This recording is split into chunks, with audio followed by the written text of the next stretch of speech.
আসসালামু আলাইকুম প্রিয় দর্শক, অন্য মঞ্চের আলাপচারিতায় আপনাদের সকলকে আমন্ত্রণ জানাচ্ছি। ভোট হবে কিনা তার ঠিক নেই, না হওয়ার সম্ভাবনা এখনো যথেষ্ট, কিন্তু যদি হয় তাহলে ক্ষমতা দখলের সুযোগ কাজে লাগাতে সব ব্যবস্থা পাকা করে ফেলেছে ইউনূস জামাত জোট।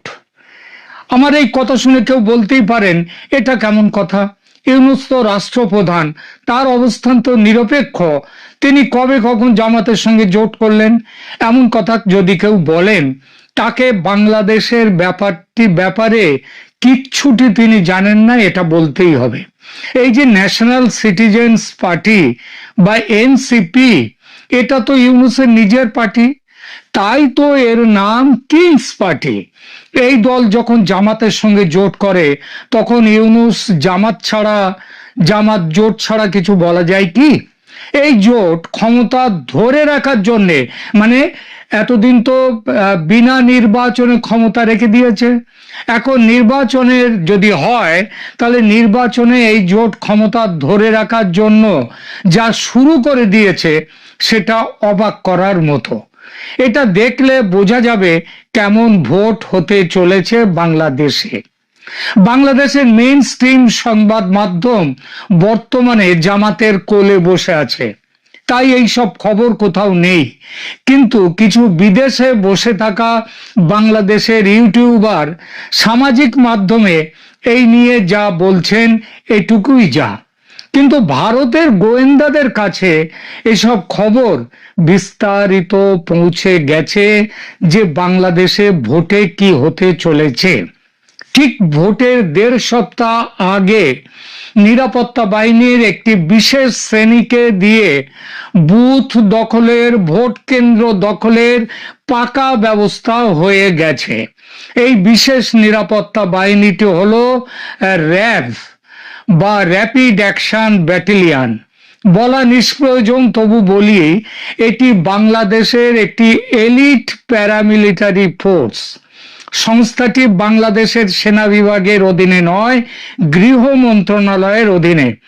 গতকাল থেকে এলিট ফোর্স র্যাবের নাম পরিবর্তন করে রাখা হয়েছে SIF বা স্পেশাল ইন্টারভেনশন ফোর্স।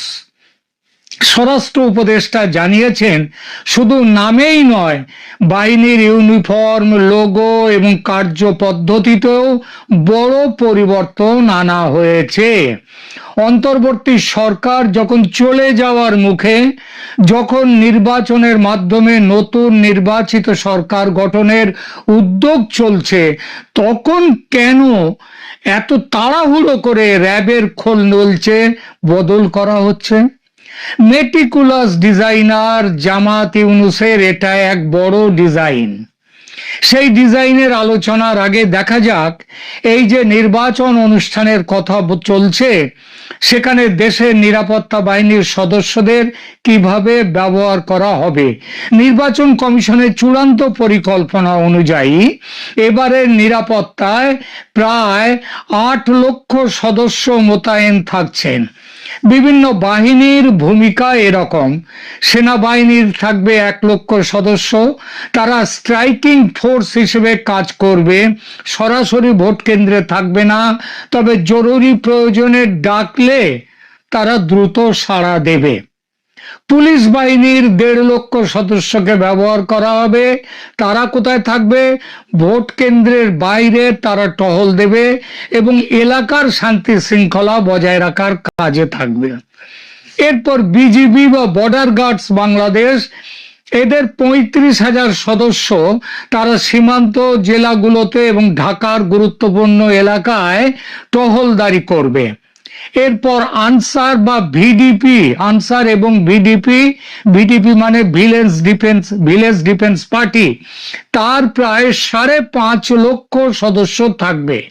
প্রতিটি ভোট কেন্দ্রের অভ্যন্তরীণ নিরাপত্তা এবং ভোটারদের লাইন নিয়ন্ত্রণের প্রধান দায়িত্ব এদের হাতে, মানে এরা থাকবে বুথের ভেতরে। এদের হাতে সাধারণভাবে কোনো আগ্নেয়াস্ত্র থাকবে না। র্যাব বা পরিবর্তিত নাম SIF এর কথায় এবার আসি। এসআইএফ এর সদস্য সংখ্যা মোট 12,000-এর মতো। নির্বাচনে এদের কোনো নির্ধারিত ভূমিকা নেই। এদের ওপর দায়িত্ব ঝুঁকিপূর্ণ যে সমস্ত কেন্দ্র ও সন্ত্রাস দমন করবার জন্য বিশেষ মোবাইল টিম হিসেবে এরা কাজ করবে। আর এখানেই সরকারের বিশেষ পরিকল্পনা তৈরি হয়েছে। আগেই বলেছি, এদের পোশাক আশাক সব পাল্টে দেয়া হয়েছে। এই পোশাক পরিবর্তনের পেছনে একটা খুব বড় খেলা কাজ করছে। সেই খেলা যে খুব একটা গোপন রাখা গেছে তা নয়। খবর পাওয়া গেছে এসআইএফ এর সদস্যদের জন্য নতুন পোশাকের যত লাগবে তার অতিরিক্ত 20,000 অতিরিক্ত পোশাকের অর্ডার গেছে। এই অতিরিক্ত পোশাক দেয়া হবে কাদের জন্য আনা হচ্ছে? জামাত এনসিপি জোটের যে বিশেষ হারমাদ বাহিনী আছে তাদের জন্য। তারা এই ইউনিফর্ম ব্যবহার করে বুথ দখলের জন্য নির্দিষ্ট ভোট কেন্দ্রগুলোতে গিয়ে হাজির হবে, হামলা চালাবে। এই গুজব, মানে এটা যে গুজব বা অমূলক আশঙ্কা তা কিন্তু নয়। এই আশঙ্কার কথা পৌঁছে গেছে সেনাবাহিনীর কাছেও। আর সেটা নিয়ে সেনাবাহিনী, গোয়েন্দা সংস্থাগুলো এবং বর্তমান এসআইএফ মানে যারা র্যাব, সেই কর্তৃপক্ষ অত্যন্ত সতর্ক অবস্থানে রয়েছে। কারণ তাদের নজরের বাইরে এই 20,000 পোশাকের অর্ডার দেওয়া হয়েছে। সেই পোশাকগুলো পরে অন্যরা যাবে। গতকাল ওই হারমাদরা যাবে। গতকাল 3রা ফেব্রুয়ারি গাজীপুরের বিআরআরআই সম্মেলন কক্ষে 3 বাহিনীর প্রধানের এক গুরুত্বপূর্ণ বৈঠক হয়েছে। 3 সেনার 3 বাহিনী। নির্বাচনের ঠিক 9 দিন আগে এই ধরনের উচ্চ পর্যায়ের সমন্বয় সভা, এটা মূলত নিরাপত্তার জন্য যে নতুন যে একটা নিরাপত্তার সংকট এসছে সেই সংকট মোকাবিলা করার উদ্দেশ্যে। সেনাপ্রধান জেনারেল ওয়াকারুজ্জামান, নৌবাহিনী ও বিমান বাহিনী প্রধানদের উপস্থিতিতে এই বৈঠকে প্রধানত ইনএড টু সিভিল পাওয়ার এর আওতায় সেনাবাহিনী কিভাবে বেসামরিক প্রশাসনকে সহায়তা করবে তা চূড়ান্ত করা হয়েছে। বৈঠকে গাজীপুর, নরসিংদী ও নারায়ণগঞ্জ জেলার ডিসি, এসপি এবং বিভাগীয় পর্যায়ের কর্মকর্তাদের সাথেও সমন্বয় করা হয়। এই বৈঠকের মূল বার্তা কি? বাহিনীর সদস্যদের পেশাদারিত্ব, নিরপেক্ষতা এবং ধৈর্য বজায় রেখে জনগণের বন্ধু হিসেবে দায়িত্ব পালনের কঠোর নির্দেশ দেয়া হয়েছে। এসআইএফ এর পোশাক ব্যবহার করে হাতমাদ্রা বুথ দখল করে ছাপ্পা ভোট দিতে এলে কিভাবে সেটা রুখে দেয়া যাবে সেটা নিয়েও কিছু ব্যবস্থার কথা বলা হয়েছে। যদি অতিরিক্ত 20,000 পোশাক তৈরির কথা কেবলমাত্র গুজব হতো, তাহলে সেনা এই প্রতিরোধমূলক ব্যবস্থা কেন নিতে গেল? খবর মিথ্যে হলে এই ব্যবস্থা নেওয়ার কথাই উঠতো না, তাই নয় কি? পোশাক বিতর্কের প্রেক্ষিতে কি ব্যবস্থা নিচ্ছে সেনা? গতকাল কি ঠিক হয়েছে? গতকাল জেনারেল ওয়াকারুজ্জামানের সভাপতিত্বে সেনাবাহিনীর অফিসাররা গাজীপুর বৈঠকের সূত্র ধরে সিদ্ধান্ত নিয়েছে যে এসআইএফ এবং সেনাবাহিনীর নতুন ইউনিফর্মে বিশেষ হলোগ্রাম এবং কিউআর কোড সম্বলিত ডিজিটাল আইডি থাকবে। ফলে কোনো সিভিলিয়ান বা ক্যাডার তারা যদি বাহিনীর পোশাক পরে জালিয়াতি করতে চায়, তাৎক্ষণিকভাবে তাদের শনাক্ত করা সম্ভব হবে। কি বোঝা গেল সেনার এই সিদ্ধান্ত থেকে? বোঝা গেল পোশাক বিতর্ক, ওই 20,000 নতুন পোশাক, এক্সট্রা পোশাক তৈরি করে হারমাদদের দিয়ে দেওয়ার যে খবর, এটা কেবল ভিত্তিহীন খবর নয়, এটা বাস্তব। কিন্তু কথা হলো, সর্ষের মধ্যেই যেখানে ভূত, সেখানে ভূত তাড়াবে কে? প্রশ্ন ওঠে, কে এই হলোগ্রাম লাগাবে? সেনা নাকি সরকারের স্বরাষ্ট্র দপ্তর? কে এই জালিয়াতি ধরবে? কিভাবে ধরবে? এসব প্রশ্নের কোনো সদুত্তর নেই। অর্থাৎ মেটিকুলাস ডিজাইন নিয়ে প্রশ্ন উঠে যেতেই চোখে ধুলো দেওয়ার চেষ্টা শুরু হয়ে গেছে। মনে রাখতে হবে, দেশে মোট ভোট কক্ষ মানে বুথ আছে 2,44,649টি, আর ভোট কেন্দ্র আছে, অর্থাৎ এই বুথগুলো যে ভোট কেন্দ্রে, অনেক ভোট কেন্দ্রে একাধিক বুথ সেখানে আছে, ভোট কেন্দ্র মোট আছে 42,761টি। মোট ভোটার দেশে আছে 12,77,11,895 জন। তার মানে গড়ে প্রতিটি ভোট কেন্দ্রে প্রায় 3,000 ভোটার ভোট দেবেন, এবং প্রতিটি বুথে গড়ে 5 থেকে 600 ভোটারের ব্যবস্থা রাখা হয়েছে। সারা দেশের ভোট কেন্দ্রগুলোকে 3টি ক্যাটেগরিতে ভাগ করা হয়েছে।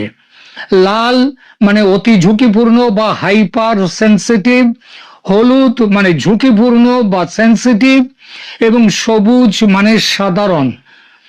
নিরাপত্তা সূত্র মতে 42,761টি ভোট কেন্দ্রের মধ্যে হাইপার সেন্সিটিভ ভোট কেন্দ্র প্রায় 21,000, সেন্সিটিভ বা ঝুঁকিপূর্ণ ভোট কেন্দ্র প্রায় 16,359, আর নর্মাল বা সাধারণ ভোট কেন্দ্র মাত্র 5,000-এর মতো।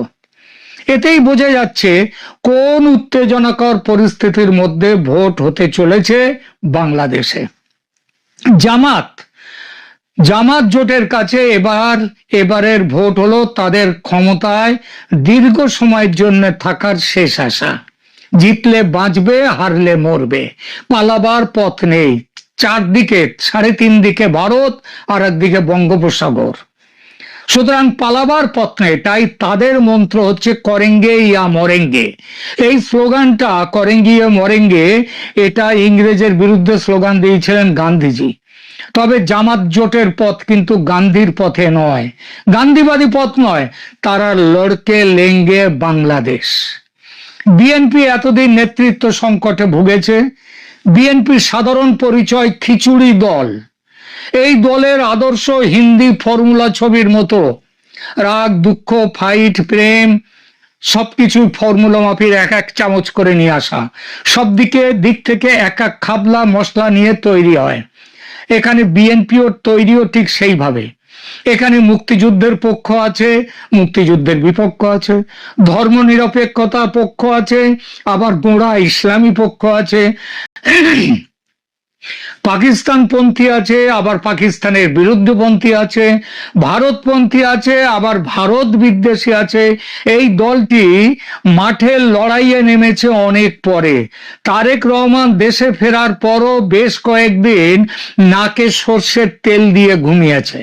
ততদিনে জামাতের ঘর গোছানোর কাজ শেষ। সেজন্যই জামাত জয়ের স্বপ্ন দেখছে, জয়ের দোরগোড়ায় পৌঁছে গেছে ভাবছে তারা। এবং সেটা ভাবনাটা খুব একটা মিথ্যেও নয়, এখন শুধু দরজা খোলার অপেক্ষা। সে কাজটুকু করার জন্য সব কিছু করতে তৈরি জামাত। এই সব কিছু বলতে কি, SIF এর পোশাকে নিজেদের হারমাদদের দিয়ে ভোট কেন্দ্র দখলের প্ল্যানও আছে। তা সেই কেউ স্বীকার করুক আর নাই করুক। ওয়াকারুজ্জামান গতকাল গাজীপুরের বৈঠকে এ নিয়ে উদ্বেগ প্রকাশ করেছেন, প্রতিরোধমূলক ব্যবস্থা নেওয়ার কথা বলেছেন।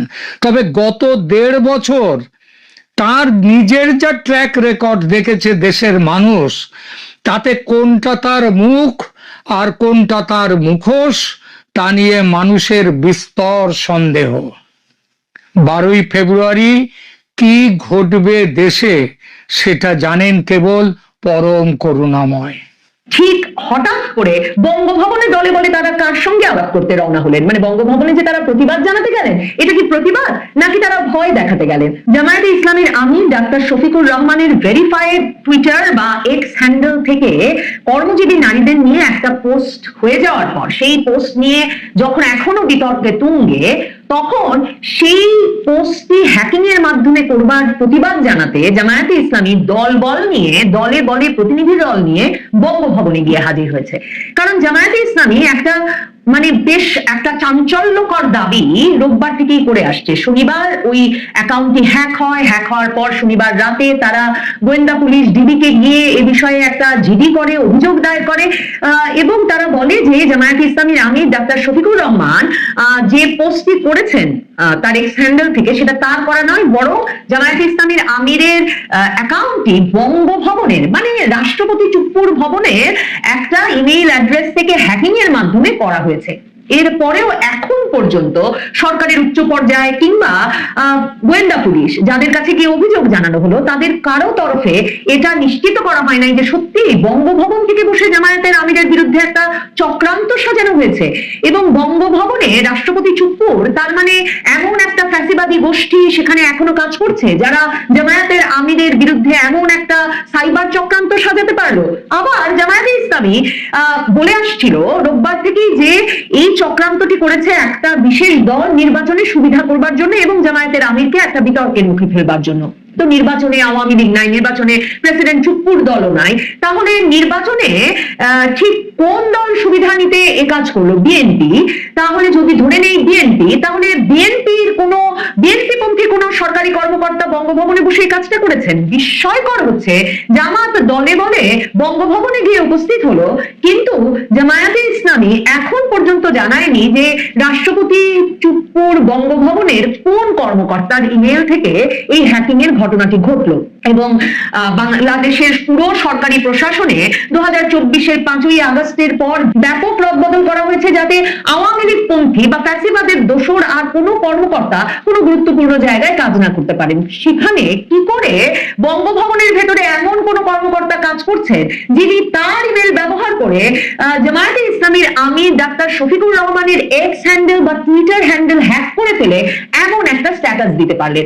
শনিবার রাতে একটা স্ট্যাটাস প্রকাশিত হয়ে গিয়েছিল ডাক্তার শফিকুর রহমানের এক্স হ্যান্ডেল থেকে, যেখানে আল জাজিরার সাক্ষাৎকারে ডাক্তার শফিকুর রহমান তাদের দল জামায়াতে ইসলামীর প্রধান পদে বা আমির পদে কখনো কোনো নারী আসতে পারবেন না, নারীর জন্য আলাদা কাজ নির্ধারিত আছে, পুরুষের জন্য আলাদা কাজ নির্ধারিত আছে, এই সব মন্তব্য করে এক রকমের বিতর্ক উস্কে দেওয়ার পর শনিবার আবার তার এক্স হ্যান্ডেল থেকে এমন একটা পোস্ট হয়ে যায় কর্মজীবী নারীদের নিয়ে, যেখানে বলেন তিনি নন, মানে তার নামে পোস্ট হয় যেখানে বলা হয় যে কর্মজীবী আমরা বিশ্বাস করি যে যখন মহিলাদের আধুনিকতার নামে ঘর থেকে বের করা হয় তখন তারা শোষণ, নৈতিক অবক্ষয় এবং নিরাপত্তাহীনতার মুখোমুখি হয়, তখন এটি অন্য কিছু নয় বরং অন্যরূপে পতিতাবৃত্তির মতোই। এবং সেটা শুরুই হয় এই ইংরেজিতে লেখা এই এক্স হ্যান্ডেলের পোস্টটি